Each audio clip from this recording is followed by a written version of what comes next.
Pemirsa, kembali kita lanjutkan dialog. Pak Sitorus, silakan menanggapi Pak. Ini bagaimana dengan komplain terhadap APTB nih Pak? Bagaimana? Pelayanan dari APTB ya? Ya, terima kasih. Tentunya mungkin ada ya. Kita juga tidak menutup-nutupi semua angkutan kami ataupun armada kami itu bagus gitu. Mungkin ada beberapa ya. Mungkin itu apa yang awal operasi itu ya. Kalau tadi saya dengar itu dari Bekasi ke Bundaran HI ya. Ya mungkin ada beberapa itu kalau nggak salah saya PPD ya. Di situ itu anggota PPD gitu. Mungkin ada, tapi saya yakin bahwa dalam pengoperasian 3 tahun ini masih bagus kok. Tapi dari kontrol internal APTB? Bagus, setiap hari kan dikontrol. Unit-unitnya ataupun apapun peraturan itu bagaimana Pak? Betul, kita setiap hari itu masuk pool. Ya, itu dikontrol. Masuk pool itu dikontrol, dibersihin, dikontrol apa yang kurang, dikontrol.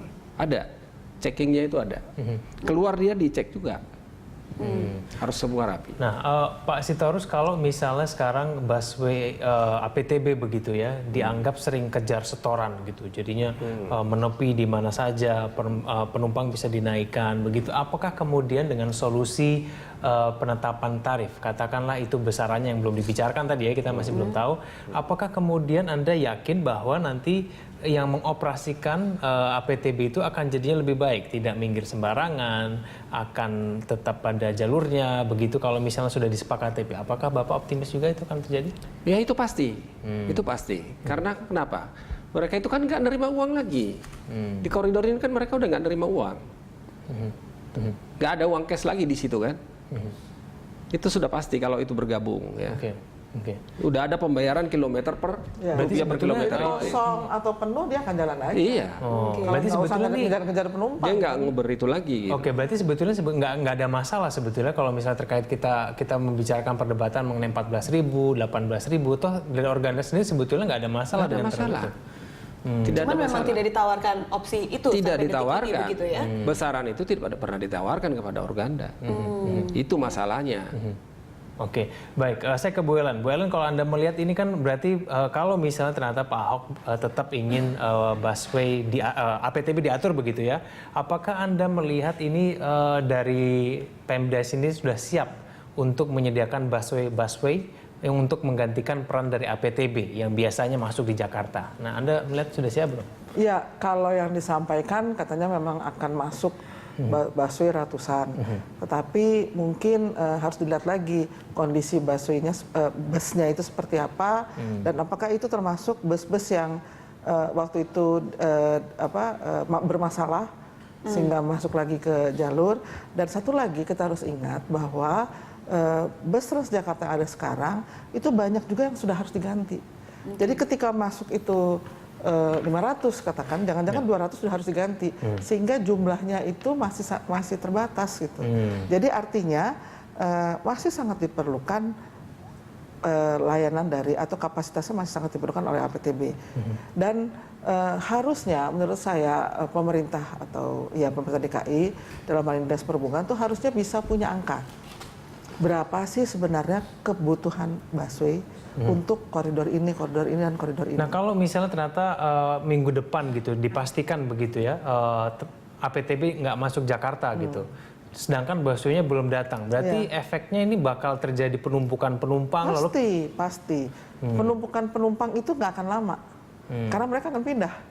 Gitu akan lagi menggunakan kendaraan pribadi, susah seperti sepeda motor, kecuali mereka yang captive ya, artinya tidak ada pilihan, ya sudah jadinya jadi susah, kan kasihan ke mereka yang memang tidak ada pilihan lagi, mereka sudah biasanya menggunakan APTB dan masuk ke dalam jalur busway.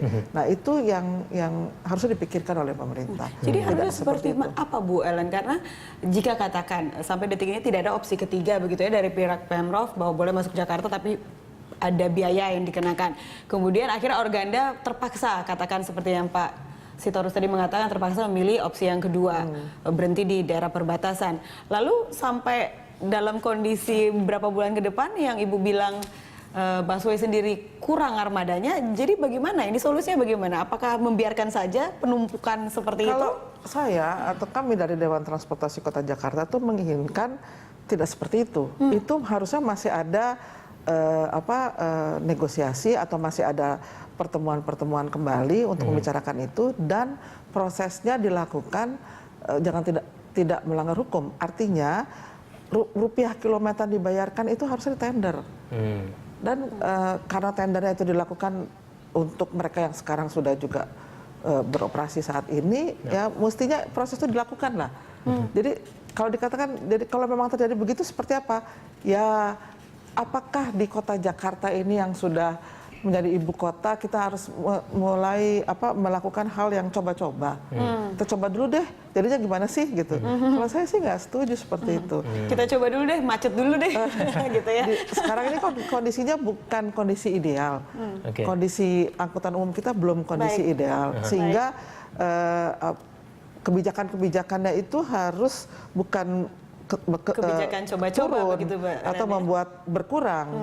Tapi coba-coba aja boleh, tapi coba-cobanya ke arah yang lebih baik gitu.